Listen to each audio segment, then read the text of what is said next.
Hi everyone, welcome back to my channel. Rachel Gray here. I am so glad you're here. Today we are tackling another episode of my journey to singularity. And if you're new here, then let me tell you a little bit about this series.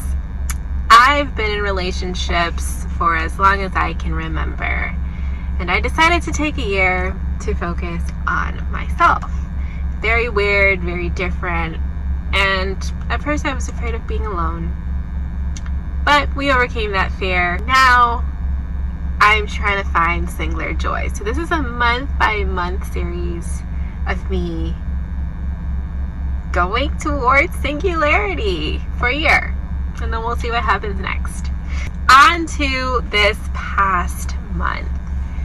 Alright, so I got sick and I started reflecting on what I was doing on YouTube. You know, after you take a step back from things, you kind of look at it like, oh man, I'm doing that. Like, I'm being vulnerable with hundreds of people on the internet. Oh my gosh. And my subscriber count is growing. Thank you so much. If you haven't subscribed, subscribe. Okay, anyways, my subscriber count is growing and I'm very happy about it. But at the same time, I'm just like, I'm being vulnerable with these people, and it's hundreds of people, and I don't think it's kind of like very different. And so I really was reflecting, and I was a bit apprehensive to keep posting, but I snapped out of it. I thought about why I was doing it, and the reason I would have stopped doing it was simply because of how I perceive others to perceive me, and my worry about that perception. And that's just not worth it to me. Like, to stop doing something I want to do for that, that's not the woman I am creating. The woman I am creating is fearless, who, yes, she values your opinion and she values your perception, but I much more value my own than I do yours, because I have to live with myself. So I decided it wasn't worth it and I should keep going. Another reason is the reason why I started this channel. I believe that social media perpetuates this idea that we live in perfection. We live with a filter over our lives. I'm sorry, but we do not. There are downs, there are such downs, and there are challenges, and there are things that are tough. This is one. I was terrified of being alone, and you guys saw me. If you look back at the first episodes, I was scared. And now it's like self-reflection is also scary. So I wanted to be different, and I wanted to show you that, hey, like, life isn't peaches and cream. There isn't a filter over my life. There are, hard things that are going on. I'm not going to share everything, but I am going to be authentic and be very vulnerable. So I decided to continue. And that's just a bit of the self-reflection that happened this month and a half, but I'm going to share the rest with you a little bit later. First, let's get into this last month and a half and being alone. So Thanksgiving, passed, and that's a holiday, and the holidays are usually for friends, family. You bring your partner over to your parents' house and you have like a good little Thanksgiving together. So didn't have that this year, and I was getting kind of like bummed out about it. But then I decided to be proactive, and you guys know I love my journaling. Video coming soon on journaling. But I decided to, number one, I was going to write down things I was thankful for. Sure, I'm thankful for things with my family, with my friends, but I wanted to write down things I was thankful for within myself and within my growth during this last 6 months. I really wanted to see what I was thankful for, and I came up with the most amazing things, and it really set the tone for the holiday. I came away from it, with such drive to continue, this journey, and it was positive, and I think it was one of the best holidays, Thanksgivings, I've encountered. Also, this month and a half, peace. Peace, oh my goodness. I remember talking about peace in the first episodes. I remember distinctly talking about it because it's something I really wanted, and it's arrived. It has arrived, you guys.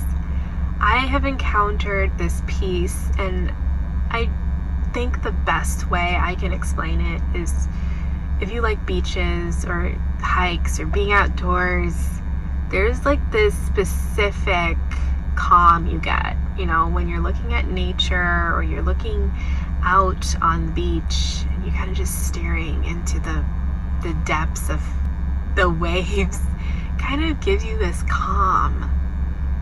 And I have that, like, just peace. It's just constant, and it's like a wave over my entire life. Yes, there's still issues, there's still problems, but the relationships I was in,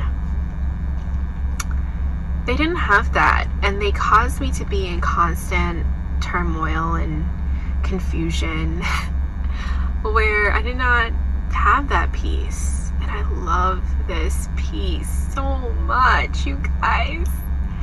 And I think this is what's really going to differentiate the rest of my life, and it's really going to make the difference in whether I choose another relationship. If I do, for my life, I will be very conscious of whether the relationship is disrupting this peace, because I tell you, it is the best thing that has ever happened to me, and I'm not exaggerating at all. No.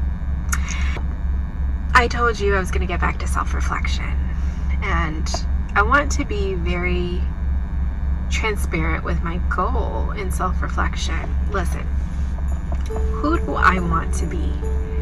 I want to be the most empathetic, the most loving, the most caring, just overall best human being that I can be. That is my goal. Like, that is actively my goal. So I'm just here, like, what's holding me back? How can I get there? You know, what can I do to get there? And that's my self-reflection journey.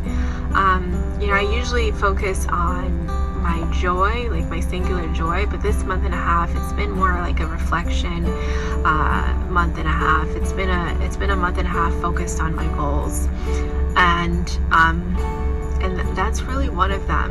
I just want to be a really good person, and you know, I kind of want to single out one thing that I feel has been a block for me. But before I get into that, the disclaimer, it has to do with Jesus, it has to do with God and my Christian walk. I am a Christian.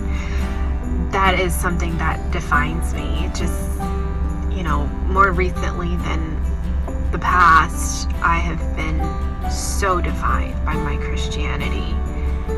But I will say that the relationship that I've gained with God has taught me that I should respect others and their beliefs as well. So if Christianity isn't your path and this doesn't resonate with you, I'm not going to be offended if you click off now. I have lots of content on my YouTube channel that has nothing to do with Christianity, but it does really define me. So if you are interested, and if you are a Christian or just interested, you can keep watching. So something that I struggle with in my Christian walk is faith. Like, I'm an analyzer. I analyze. I analyze things so well, and it's a strength in life sometimes, but it can also be a weakness, especially in Christianity, because it's kind of abstract, right?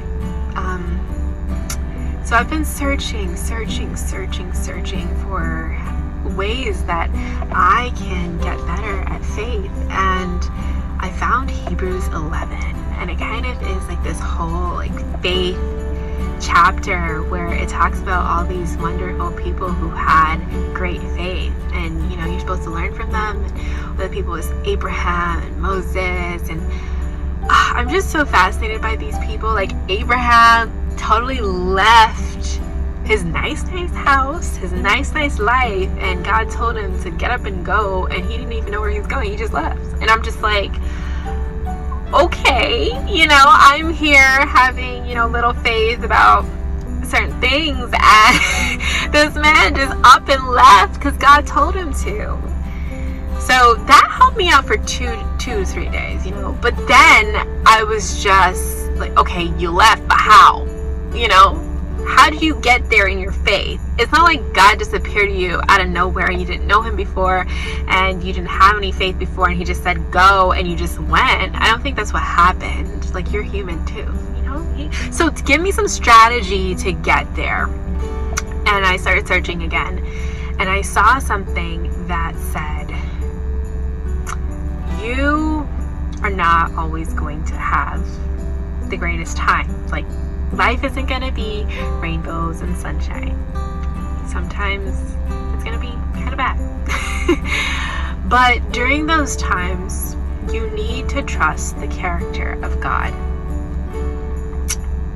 And that resonated with me because in my short life, I have had a lot of downs. And through them all, God has held my hand. Even when I didn't really